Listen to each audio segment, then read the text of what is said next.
bit condescending to have to, not bad form, to have to explain what's in the poem. It should explain itself, shouldn't it? Yeah. But for those who haven't lived in here all their lives, a few words need explaining. First of all, the name in Welsh, Iago, is Welsh for James, and Iago comes from Jacob. And James in Spanish is Iago, and the capital of Chile in South America is Santiago, which means St. James in Welsh, same word. And in this there's another word, the mixen. There's a sandbank just off Monmouth Lighthouse, which in living memory used to be exposed at low tide, but it's washed away now. And the Mumbles people used to go out there in spring tides and have a quick game of cricket on the sandbank. And it was a sort of stunt. I don't know how many overs they had. Yeah. The mixing was a well-known and ships had to be aware of it. And the last thing I have to explain is that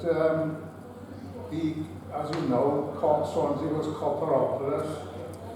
It took 8 tons of coal to smelt 1 ton of copper roughly.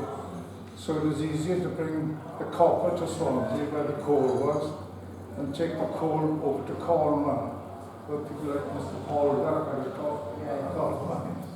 And then when that was, couldn't keep up the produce, there was a mountain in Anglesey called Paris Mountain, which is just a huge mountain that they worked at.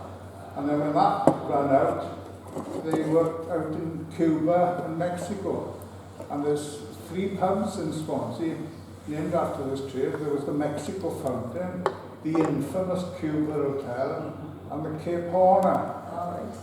So they named it. And anyway, eventually they went round the Horn to Santiago.